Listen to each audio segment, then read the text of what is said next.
The year is 455 CE.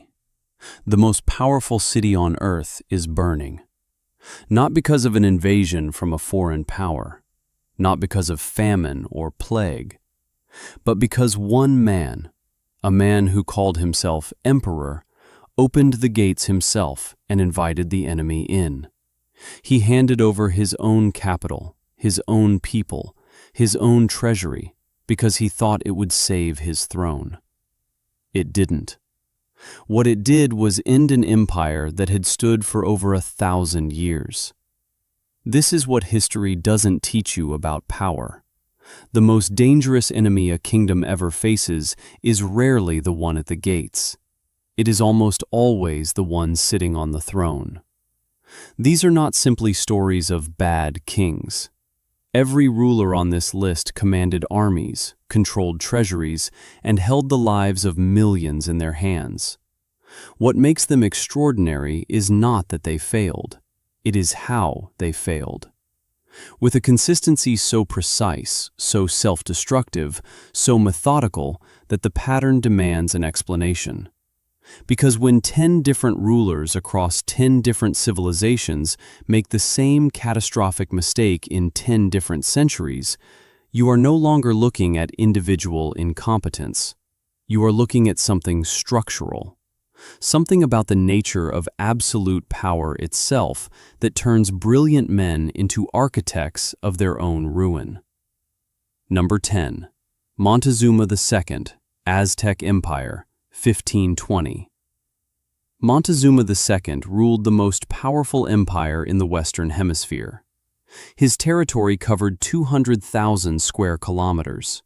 His annual tribute income included gold, jade, feathers, and food in quantities that staggered European visitors. His army had never been defeated. And then, in 1519, a few hundred Spanish soldiers arrived on the coast of his empire. Montezuma had options. His advisors gave him options. His generals begged him to choose one of them. He chose none. Instead, he invited the Spanish directly into his capital city of Tenochtitlan, housed them in a palace, and fed them from the royal stores. The debate among historians about why Montezuma behaved as he did has never been fully resolved. The traditional explanation, that he believed Hernán Cortés was the returning god Quetzalcoatl, is now disputed by most serious Mesoamerican scholars as a post-conquest narrative constructed to explain an inexplicable decision. What the primary sources actually show is a ruler paralyzed by theological uncertainty at the precise moment that required decisive military action. Aztec cosmology included a concept of cyclical world endings, of ages that terminated and restarted. Montezuma appears to have been genuinely uncertain whether the Spanish represented the end of one cosmic age and the beginning of another, and whether resistance would therefore be not just futile, but cosmologically prohibited. This is not stupidity. This is a brilliant man whose entire mental framework made it impossible for him to correctly categorize an unprecedented situation. He was destroyed not by weakness, but by the limits of the worldview his civilization had given him. Within 2 years of that first meeting, Tenochtitlan was rubble. 3 million people had died, and the most sophisticated urban civilization in the Western Hemisphere had been reduced to a colonial province. One ruler's inability to act ended a world. Number 9. Nero, Roman Empire, 54 to 68 CE. Nero began his reign with genuine promise. His first 5 years, the period his advisors later called the Quinquennium Neronis, were marked by administrative competence, senatorial respect, and relative political stability. Then his mother was murdered.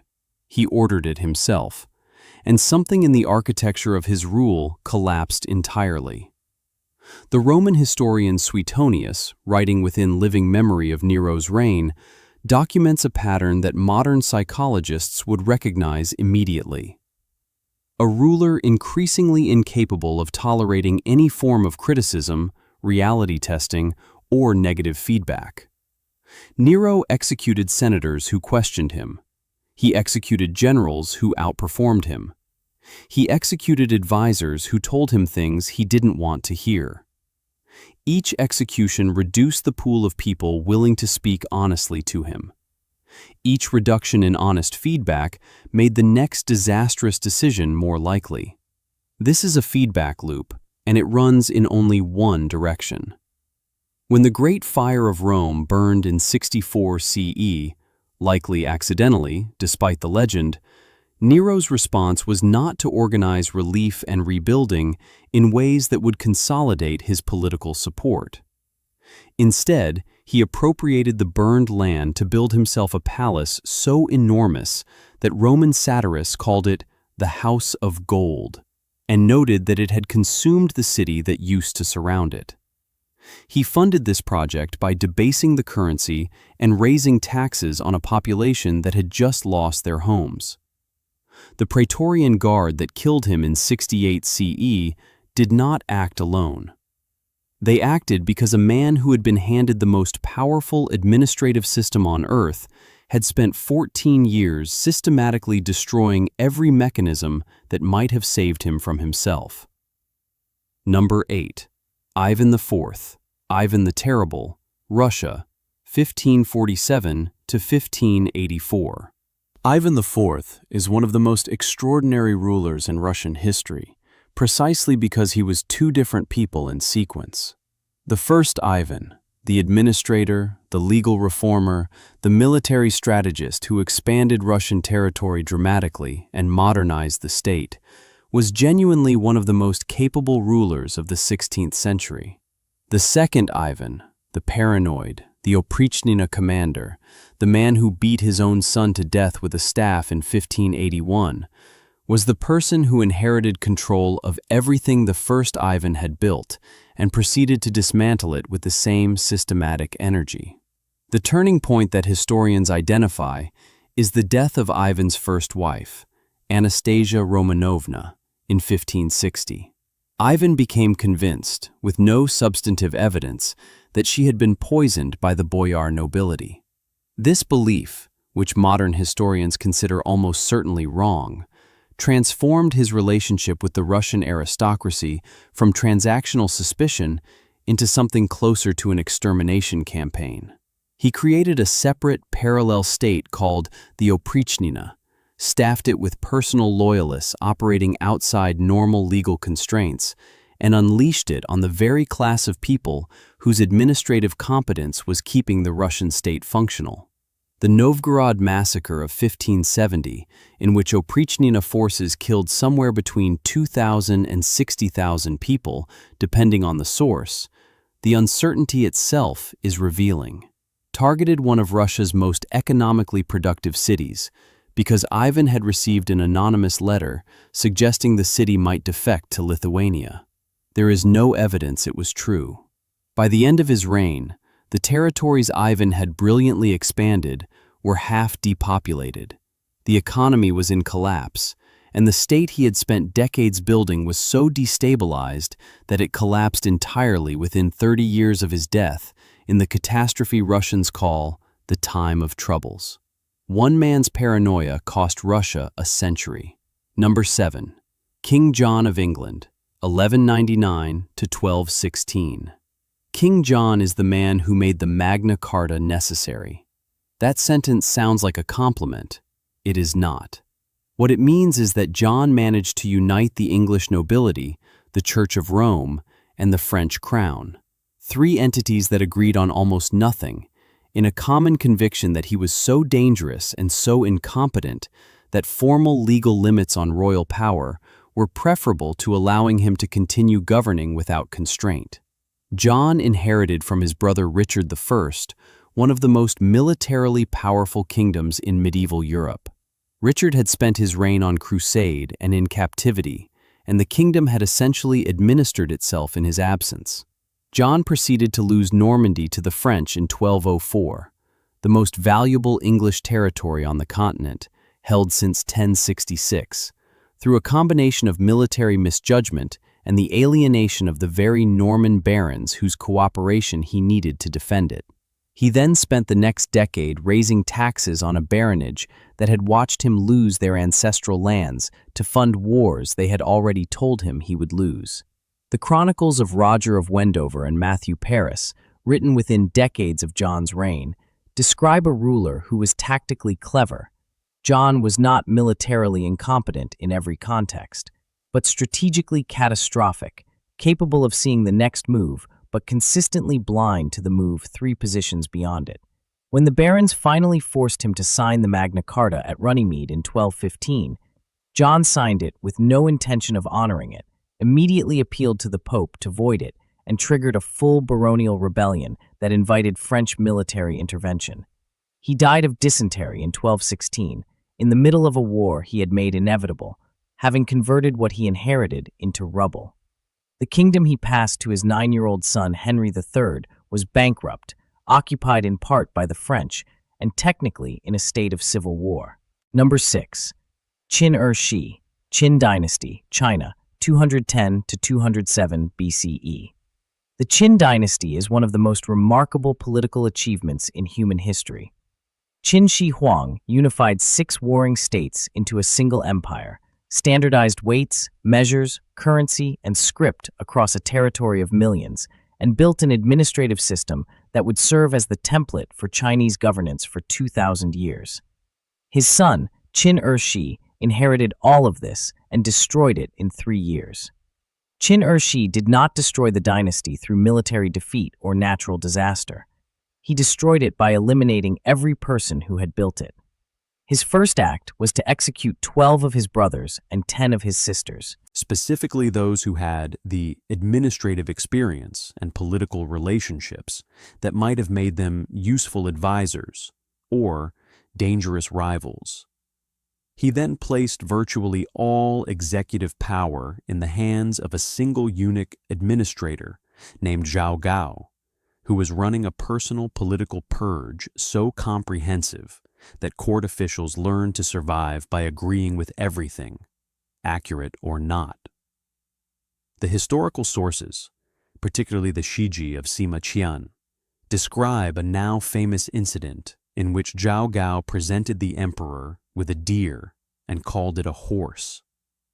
The ministers and officials present were being tested. Those who confirmed it was a deer, those who still felt capable of telling the emperor the truth, were subsequently executed. Those who called it a horse survived. The story is probably embellished, but the mechanism it describes is precisely documented in the administrative record. By 207 BCE, when rebel armies were closing on the capital from multiple directions, Qin Er Shi had no honest advisors left, no accurate intelligence about the military situation, and no realistic understanding of how completely his empire had collapsed. Zhao Gao had him killed and replaced him with a puppet. The puppet surrendered 2 months later. A dynasty built to last 10,000 years lasted 15. Number 5. Maximilian I of Mexico, 1864 to 1867. Archduke Maximilian of Austria did not want to be Emperor of Mexico. His letters to his wife Carlotta document his genuine hesitation, his awareness that the political situation in Mexico was unstable, his recognition that French military support was the only thing keeping the proposed empire viable. He accepted anyway because Carlotta wanted it, because the Mexican conservatives who offered it convinced him the Mexican people wanted it, and because Napoleon III of France promised military backing. Every single premise was wrong. The Mexican people did not broadly want a foreign emperor. The conservatives who offered the throne represented a narrow and increasingly isolated faction. And Napoleon III, when American diplomatic pressure made the Mexican adventure strategically inconvenient, withdrew French troops in 1866, and left Maximilian with a local army that could not hold the country against Benito Juárez's Republican forces. What makes Maximilian's case genuinely extraordinary and genuinely tragic is that he appears to have been a decent man. He abolished child labor. He attempted land reform. He infuriated the conservatives who had installed him by refusing to return church property confiscated by the reform laws.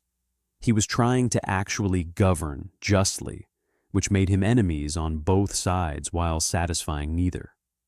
When Republican forces captured him in 1867, he refused to flee despite multiple opportunities.